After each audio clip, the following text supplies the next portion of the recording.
Asteris makam Mbah Jabar Tuban, dan asal-usulnya asteris lahirnya Kabupaten Bojonegoro, Jipang, Padangan. Oleh Ki Guru Rusman makam Mbah Jabar terletak di Bukit Ngelirip Jojogan Kecamatan Singgahan. Kalau dari kota Tuban mengambil jurusan ke Kecamatan Montong, Singgahan, Jatirogo. Sekitar 40 km dari Tuban Anda akan melewati air terjun Ngelirip, nah di seberang jalan dekat air terjun itulah ada bukit kecil. Di atas bukit itulah makam beliau. Termasuk dalam wilayah Desa Mulyoagung Kecamatan Singgahan. Mengapa ini agak detail penulis jelaskan? Sebab makam Mbah Jabar ini belum sepopuler makam Sunan Bonang dan makam Syekh Asmarakandi. Di samping itu juga letaknya berada di pedalaman. Namun karena kebesaran leluhurnya, sekarang makam beliau mulai ramai dikunjungi. Mbah Jabar atau Syekh Abdul Jabar memiliki nama asli Pangeran Sumoyudo. Beliau konon adalah keturunan Pangeran Benowo yang berarti bergenealogi Sultan Hadiwijaya atau Mas Karebet atau Jaka Tingkir. Kisah Mbah Jabar setidaknya bisa dibaca dari 3 sumber, ialah manuskrip Gresik, Jojogan, dan Padangan. Menurut penulis ketiganya, saling melengkapi dan kita bisa lebih memahami sosok beliau secara lebih utuh. Meskipun demikian setiap naskah tentu memiliki kelebihan dan kekurangan, termasuk guratan penulis ini. Disebutkan di dalam kisahnya bahwa Mbah Jabar berjuang melawan penjajah Belanda. Tetapi pada zaman Kesultanan Pajang Belanda belum tiba di Tanah Jawa. Penjajah itu baru merambah ke Tanah Jawa pada saat Mataram dipimpin oleh Sultan Amangkurat I, tahun 1646 sampai tahun 1677. Artinya masa hidup Pangeran Sumoyudo diperkirakan sekitar tahun-tahun itu atau setelahnya.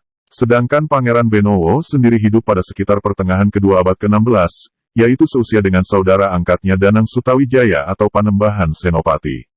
Dengan demikian bisa dipastikan bahwa Pangeran Sumoyudo, Mbah Jabar, bukanlah putra langsung Pangeran Benowo melainkan keturunan yang kesekian.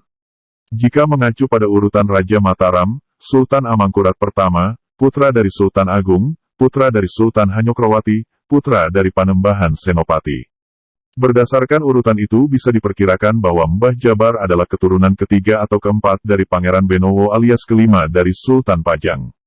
Asteris daerah kelahiran asteris cerita ini akan penulis mulai dari perang besar antara Pajang dan Jipang yang menewaskan Arya Penangsang 1554. Perang yang dimenangkan Pajang itu telah menghancur leburkan kota Jipang, ludes kewes. Keturunan Arya Penangsang pun tak tersisa kecuali adiknya, yaitu Arya Mataram yang berhasil melarikan diri ke Palembang.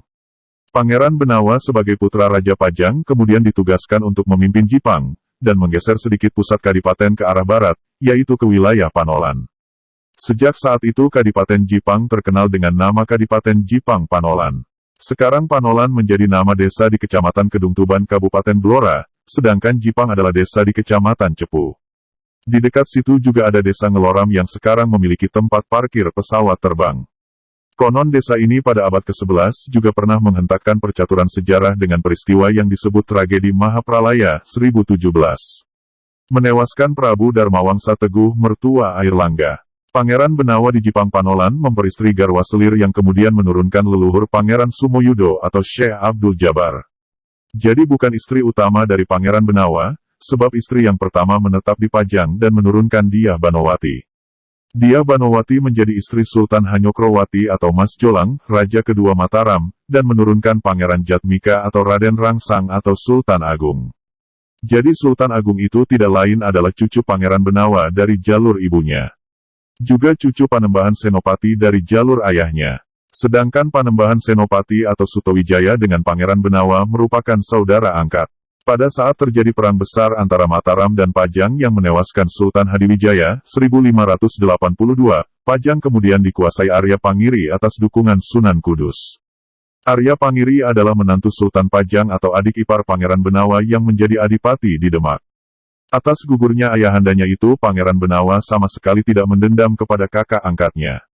Hal ini atas nasihat dari sang ayah sendiri agar kelak keturunannya jangan ada yang memusuhi kakaknya. Karena Sutawijaya memang telah ditakdirkan menjadi raja besar sesuai dengan ramalan Sunan Giri keempat, Sunan Prapen. Bahkan mereka berdua kemudian bersekutu untuk memerangi Arya Pangiri di Pajang. Akhirnya Arya Pangiri kalah dan dipulangkan kembali ke Demak. Sejak saat itu Pangeran Benawa menjadi Adipati Pajang, tahun 1586 sampai tahun 1587. Mengapa hanya 1 tahun? Karena Pangeran Benawa sendiri sejak awal memang tidak berkeinginan menjadi raja. Beliau akhirnya menggembara menyebarkan agama Islam. Bahkan makam beliau ada yang meyakini berada di Jombang, ada juga yang mempercayai di daerah Tulungagung, atau juga disebut di Pemalang, Jawa Tengah.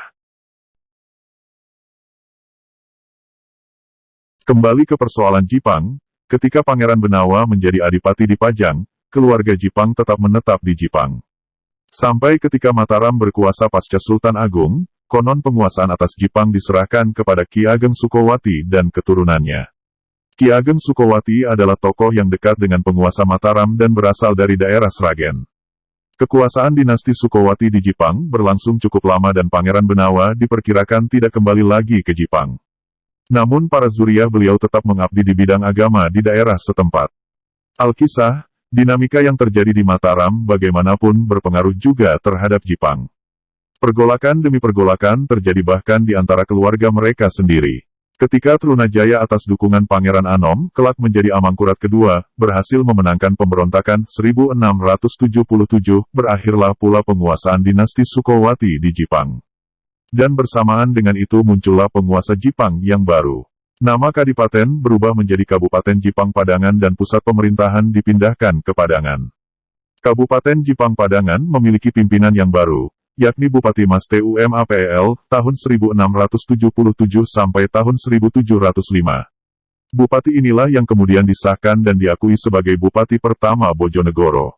Belanda sangat senang dengan lenyapnya keturunan Sukowati dari Jipang, sebab keluarga Sukowati terkenal sangat memusuhi Belanda. Berbagai cara dilakukan penjajah termasuk pemindahan pusat keraton Jipang ke seberang Bengawan Solo. Semua itu atas provokasi Belanda kepada Mataram. Trunajaya dan Pangeran Anom menjadi pecah kongsi dan berbalik saling bermusuhan, itu semua juga hasil pekerjaan Belanda dengan taktik divide et impera. Tetapi kali ini Belanda salah tafsir, mereka harus tersenyum kecut saat mengetahui bahwa Bupati Mas Tumapel pun sebagai penguasa baru juga tidak menyukai mereka. Bersama dengan para ulama beliau melakukan perlawanan demi perlawanan. Nah, di saat-saat inilah menurut perkiraan penulis mulai muncul nama Syekh Abdul Jabar atau Pangeran Sumoyuda. Beliau adalah ulama Jipang Padangan yang mendukung perlawanan sang bupati terhadap Belanda. Sebagai tokoh yang memiliki darah Pajang, beliau tentu juga dekat dengan Mataram, mengingat Raja Pajang adalah keluhur Mataram. Menurut analisa penulis keluarga Sumoyuda, Syekh Abdul Jabar memiliki pengaruh cukup kuat terhadap pemerintahan Bupati Mas Tumapel karena ketokohan mereka sebagai penerus terah Pajang. Apalagi jika mengingat Ibu Sultan Agung sendiri adalah putri Pangeran Benawa. Kalau begitu mengapa Pangeran Sumoyuda atau Syekh Abdul Jabar terpaksa harus mengungsi ke hutan Ngelirip Jojogan? Mungkinkah terjadi pecah kongsi atau perselisihan antara beliau dengan Bupati Mas Tumapel? Nantikan tulisan berikutnya. Tanda seru, tanda seru.